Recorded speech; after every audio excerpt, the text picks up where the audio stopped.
Here's a question that might help you understand why running your studio can feel so overwhelming. Which hat are you wearing right now? Technician, manager, or entrepreneur? On this episode of Rock School Proprietor Podcast, Mandy and I are breaking down the 3 essential roles that exist in every business. This all comes from Michael Gerber's book, The E-Myth, but we're adapting it specifically to music schools. We're talking about what each role actually does, how to figure out which one comes naturally to you, and why understanding this can completely transform how you approach running your studio. Chances are you're probably trying to take on all 3 roles, and that might be the problem. Stay tuned. Just a quick heads up to our listeners that I'll be speaking at the NAMM show in Anaheim, California on Saturday, January 24th. My session's called Reimagining Private Music Lessons for Today's Learners, and if you're going to be there, I would love to see you. And even if you can't make the session, but you're heading to NAMM, shoot me an email at info@rockschoolproprietor.com. I'd love to connect while we're at the show. Welcome to Rock School Proprietor Podcast. My name's John Kazicki. And I'm Mandy York. How you doing today, Mandy? I'm doing great. How about you, John? Doing good. Yeah. What we're going to talk about today was actually inspired by an earlier conversation we had not too long ago. And you had said something in the episode about the tech platforms that we use to run our studios. That was episode 68. I remember it was late in the conversation, but we were talking about, you specifically were talking about how you have all of your systems integrated with your website and your payment processing and your emailing. And I can't remember exactly what you said, but it was something to the effect of you want to be in the classroom teaching. You don't want to have to deal with that stuff. You don't want to spend your time with that stuff. Yes. I want to be as hands-off as possible. And like my registration process is very kind of self-serve for my clients. Yeah. Yes. And I want to focus in on the other part of what you said. You want to be in the classroom. You want to be teaching. Exactly. Yes. I mean, I know you well. I know that is what you're really excited about. That's what you love about running your studio. Is that fair to say? Absolutely. Yeah. Yeah. I love teaching. I teach as much as I can. You teach a lot. I mean, well, from my perspective, yes. You teach a lot more than I do. And what that got me thinking about is how, especially in the early stages of our businesses, we wear a lot of hats. We wear all the hats because we have to. So because of that, as we get busier, it starts to weigh on us, I think. Do you remember feeling that way, or do you still feel that way sometimes? Oh, I mean, you still feel that way sometimes, right? But yeah, I remember as things grow, it weighing heavily and feeling like you're being pulled in so many directions. And like, am I doing any of these things like well? When I have to do like 10 things, am I doing all 10 like mediocre? Like, right. You know what I mean? Yeah, yeah. And yeah, I definitely see at times, especially in those early days, we feel like we have to. We have to do whatever it is because we're the only ones there, or the buck stops with us. We are the ones who have to take care of it. We are the ones who have to solve the problems. We are the ones who have to figure it out. And we're the ones that are so passionate about building the school, right? And we get into that mindset that, I mean, I can speak for myself that I have to remind myself at times like, oh, wait, maybe I don't have to always do everything. Yeah. Maybe I do have the ability now to hire someone to do this, or have a gig worker do it, or whatever, or contract it out. So I know I fall into that trap, but the potential downside to that, I think, is that's where all that stuff weighs on us. It starts to feel like I don't like doing all this stuff. How did I get myself into this? It's kind of a recipe for burnout potentially if we don't figure it out. Yep. Yeah. Yeah.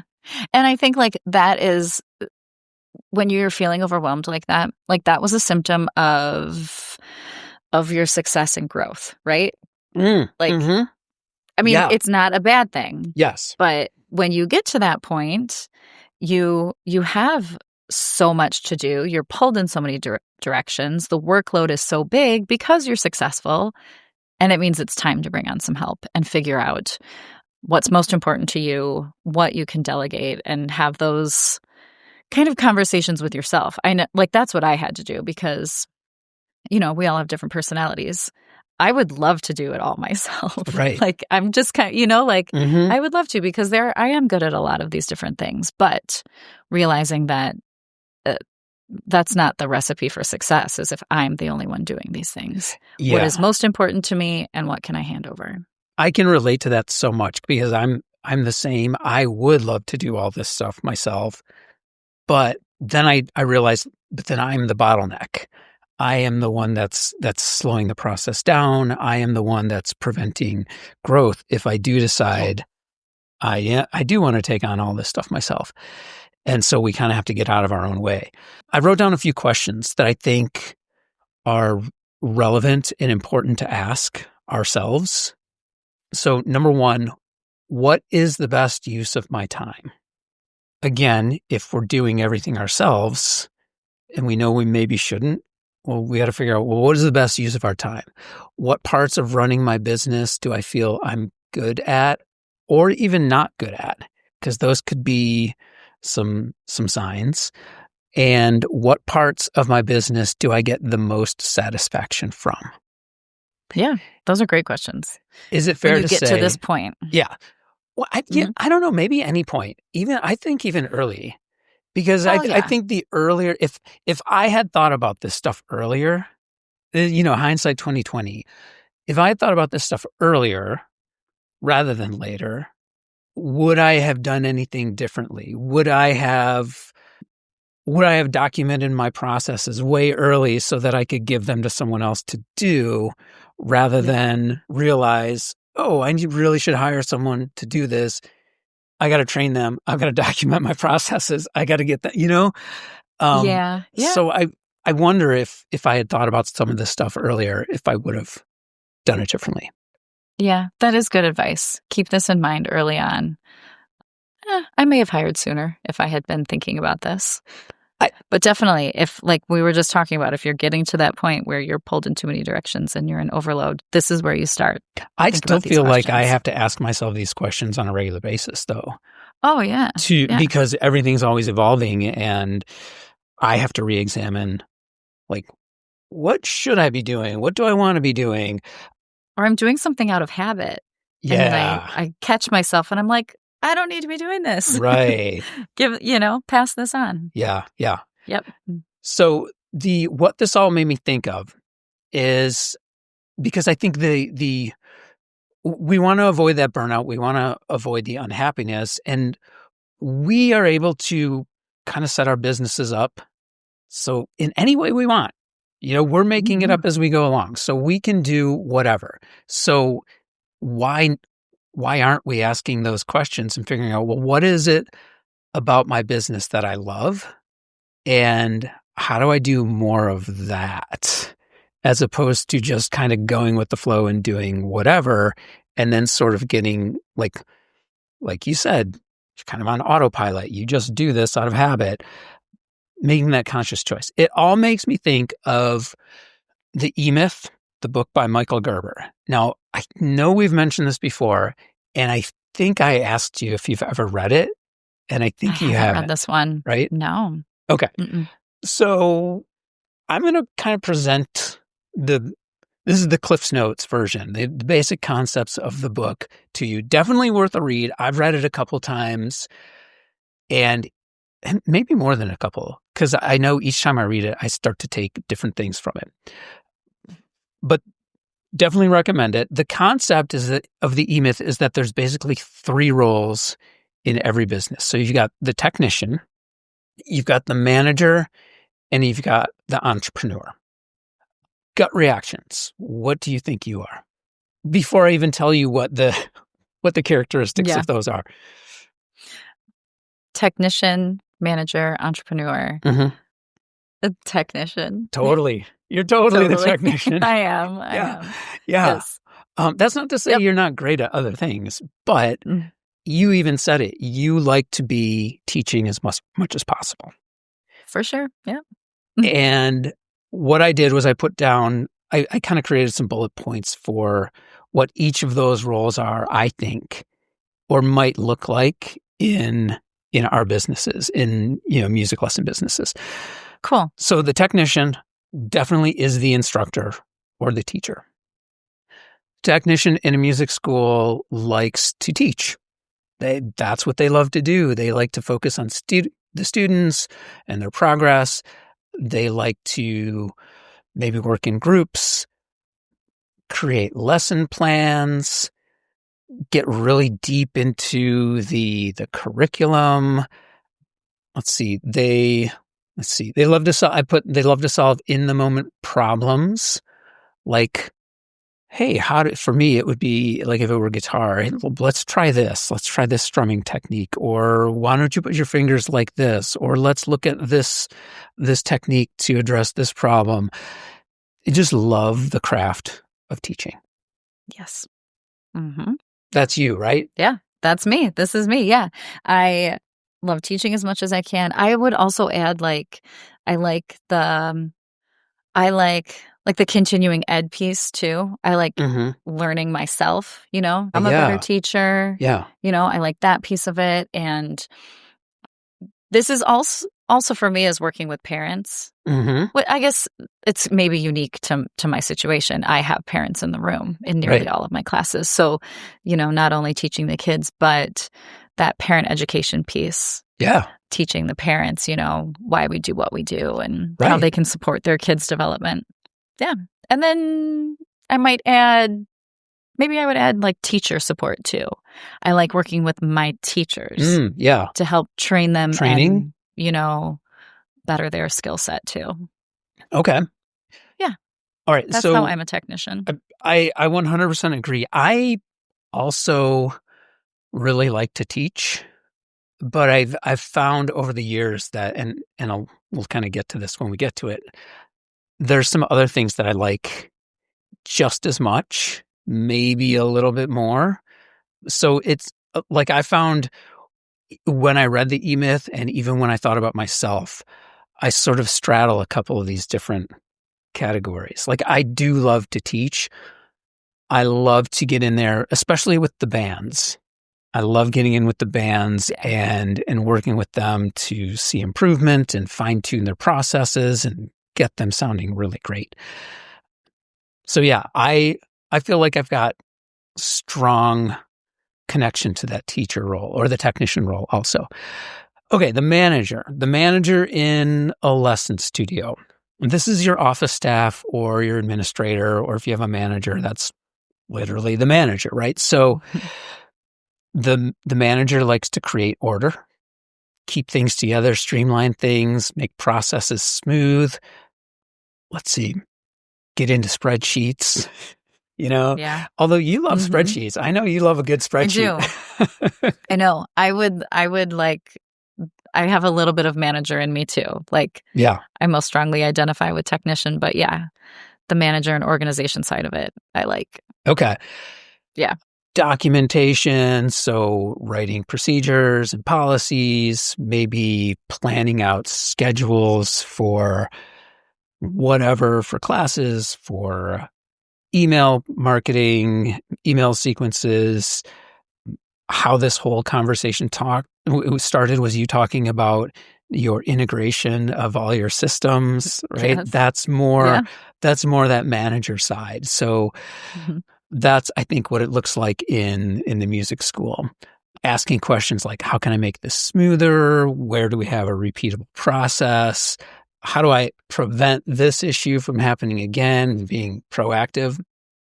Those are all the manager side of being in a music school. How much do you relate to that?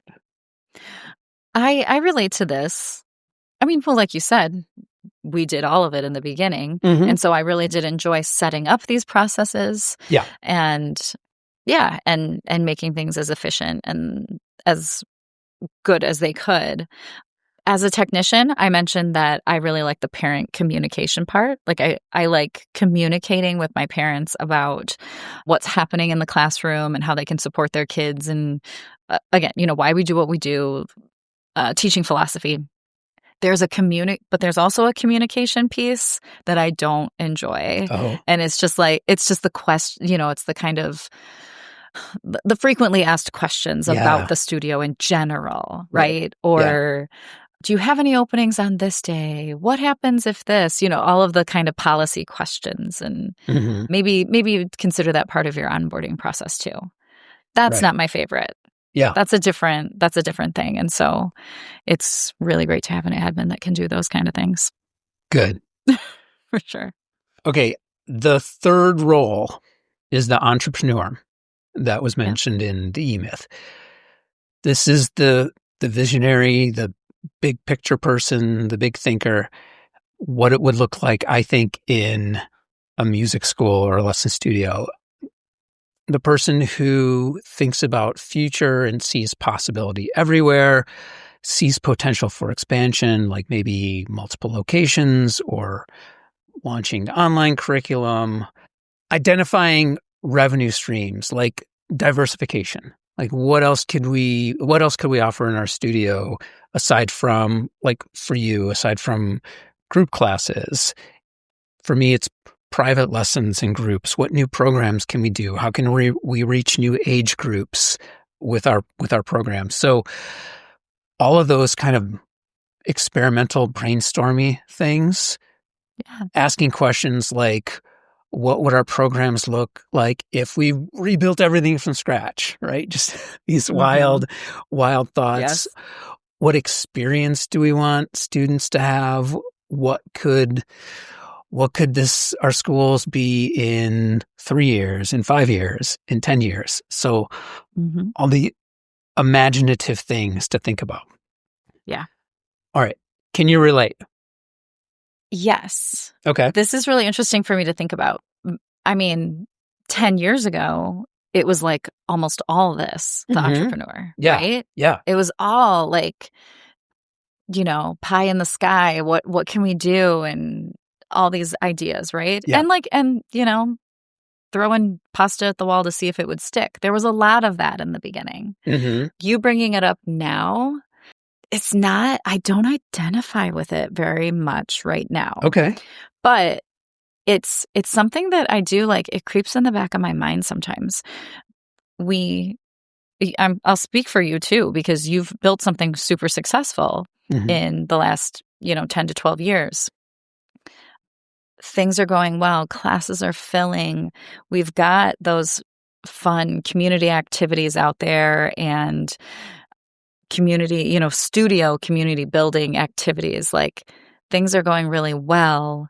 My entrepreneur side has like settled a little bit. Does that make sense to you? Yeah. Does that make sense? Yeah. If it's not broke, don't fix it. Yes. But like I said, like, it's in the back of my brain sometimes. Yeah. I'm like, you can't let it go though, because things are always changing and it's going to change soon. Like, you know what I mean? Yeah. So I think it's always good to be thinking about this entrepreneur side of the business so that you don't become stagnant. Yes. Sorry. Just thinking that through in my mind, because I'm a technician. I'm doing it. I'm loving it. We're filling our classes. But yeah, this is an important piece of it that you don't want to forget about or let go. Yeah. Do you agree? I do. And it's interesting that you've self-identified as a technician. I definitely, like, if I were to kind of assess Mandy, I would say totally technician. But I definitely also see where you have that strong management side, that strong manager side that comes in. So maybe, tipping those scales. But if your passion is in the teaching, well, then that's your clear path, right? Yes. Yeah. Okay. Now what's your assessment of me? Which one do you think I am? the entrepreneur. Yes. Is that what you identify I as? do. Yes, of Yeah. course. Yeah, but I struggle with balancing the entrepreneur with the teacher. Okay. Because again, Mhm. I do like when I am having a rough day, when I am just like out of brain power, I cannot tell you how many times I've like jumped into a band rehearsal or just kind of peeked in and gotten fired up about just being in there and working with the students. So I really love that aspect of it. Mhm. But yes, I feel like my true passion is in the entrepreneur role. Yeah, I see So that. now with all that said, then the hard question is once we identify what we feel like we are most in those roles, like what do we do to embrace that persona? And then what do we do? Because it's not like those other roles just go away. They all exist and they all have to exist together to make the business run properly. So yeah, there's the question. What do? We can't just ignore, like for me, I can't just ignore the teacher. I can't just ignore the manager. And I guess this is where the discussion turns to what questions can we ask ourselves to give our listeners a little bit of like guidance when it comes to once they've identified who they are in that role, how do they fill the Mhm. others?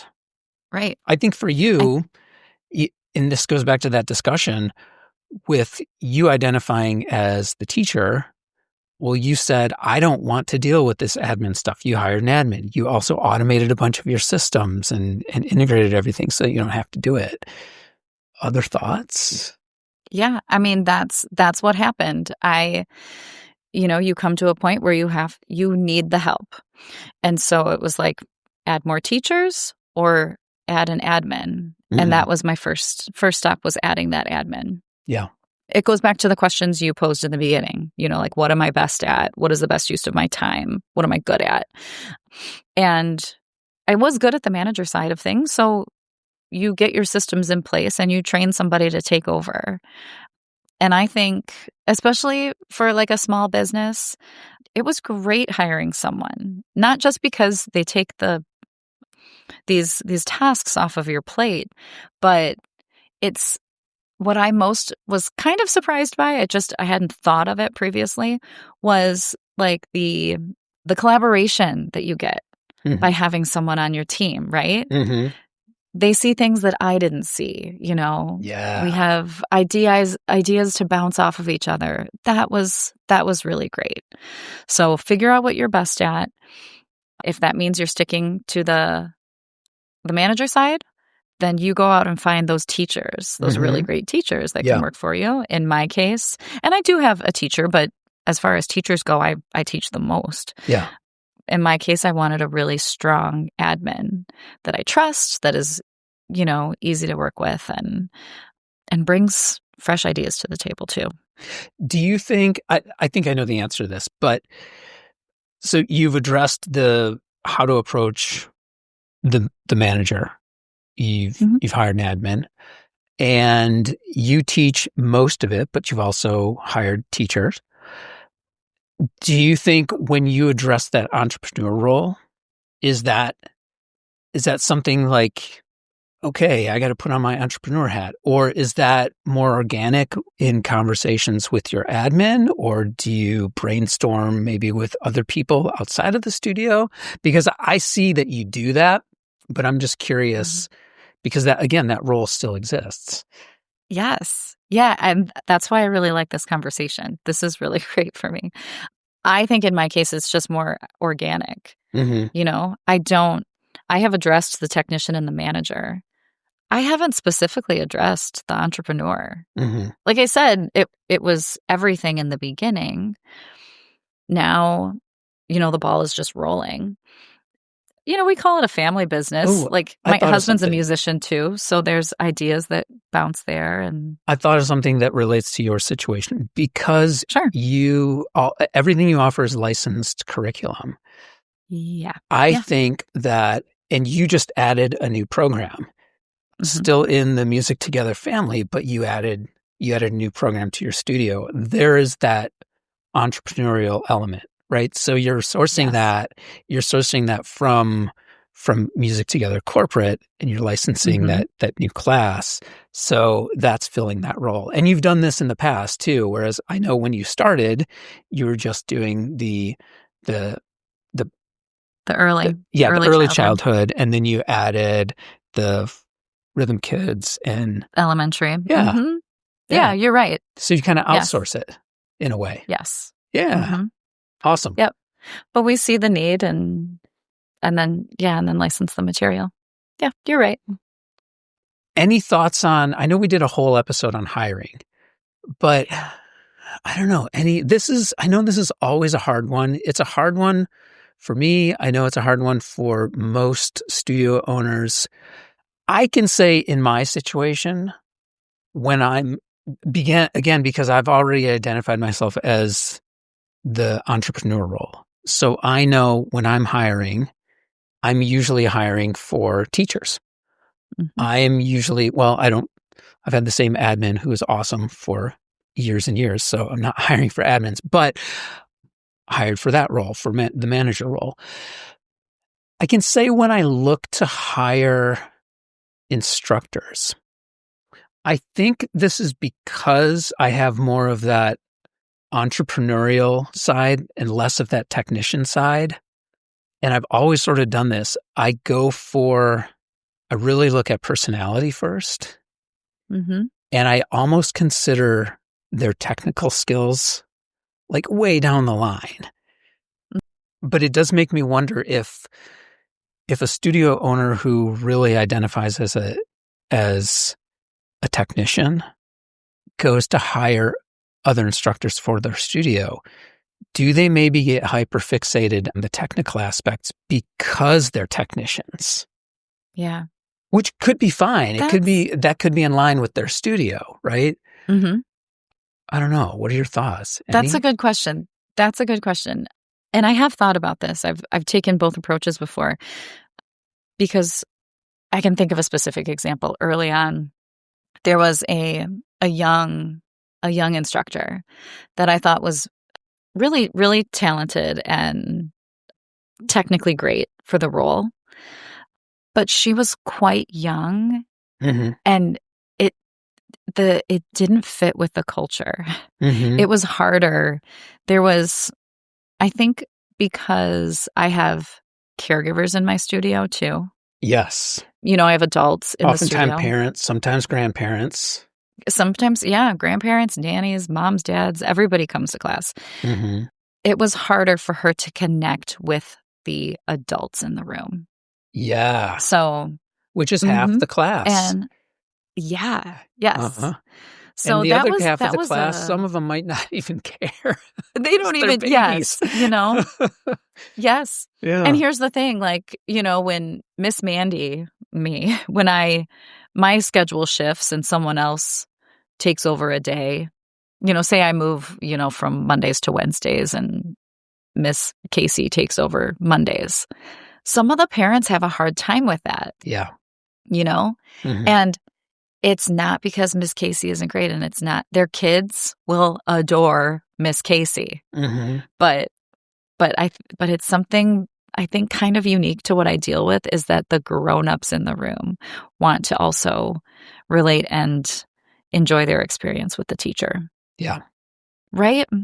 Yeah. So no, I do think about that. And now it is on the forefront, is like, how is this person, how is their personality going to fit in our studio culture and with a group of young parents?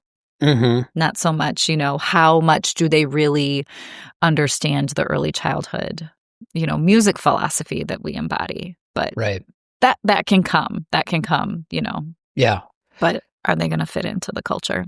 I often, when I'm interviewing to hire instructors, I often will ask myself, would I want to be in a band with this person? Yeah. Yeah. That's the question that I always ask myself. And again, I look for personality, the technical skills, Mhm. I don't want to downplay it. They can play. Yeah. It's important, right? Yeah. And like I said earlier, like as the technician, I do enjoy like supporting and teaching my teachers also. Yeah. So So what now we've talked about like you and kind of finding a solution to that entrepreneur role and you finding the solution to hiring an admin. I've talked about, and we both talked about hiring instructors. I identify more as that entrepreneur. We've just kind of been dancing around the management role, right? But I think it's pretty clear things that we've done. A lot of this stuff is we're using technology to organize and even like do the work. I have a lot of automated email sequences and automated processes for admin. So I think we can lean into technology for a lot of that. And I'm kind of focusing on this manager role because my gut is saying, and I could be wrong, but my gut is saying most of our listeners are probably going to identify more with those other two roles, the technician and the entrepreneur, and less about the manager, right? That's a very, I think so. It's a very specific personality, I think. I don't know if I have any advice other than like make sure they're organized, like look for those qualities in them, see if you can identify that. But yeah, for sure. Yeah. Okay, so all of this again is inspired by the book The E-Myth by Michael Gerber. Oh, honorable mention, a book that I read called Who Not How by Dan Sullivan. That's another really good one because the premise of that book is it's not about figuring out how to do something, which I think is our gut instinct, right? In trying to solve these problems, we go to like, okay, how am I going to do this? Again, because back when we wore all the hats, it was on us to figure out how are we going to do this. As we progress, maybe the question isn't how am I going to get this done? It's like, who can I get to do this? Who can I hire? Who can I outsource? Who's on my team that maybe already has these skills? Yeah. Yeah. Who Not How, Dan Sullivan. So yeah, honorable mention read. Cool. All right. Let's wrap this one up then. Yeah. Thank you. Oh, like I think this was you. really great. These three pieces are really gave me a lot to think about. I love it. Cool.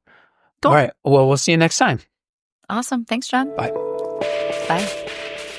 If you have topic suggestions or questions, please contact us at info@rockschoolproprietor.com. We'd love to hear from you and hear suggestions for future shows. We've put together some free resources for teachers and studio owners over at rockschoolproprietor.com and a private Facebook group called The Modern Music School. Please join us over there. On social, I'm at rock.school.proprietor on Instagram and John Kazicki on both LinkedIn and Blue Sky. Your ratings and reviews on Apple Podcasts and Spotify are always appreciated. And if you enjoyed the show and gain insight from our conversation, then we count that as a win.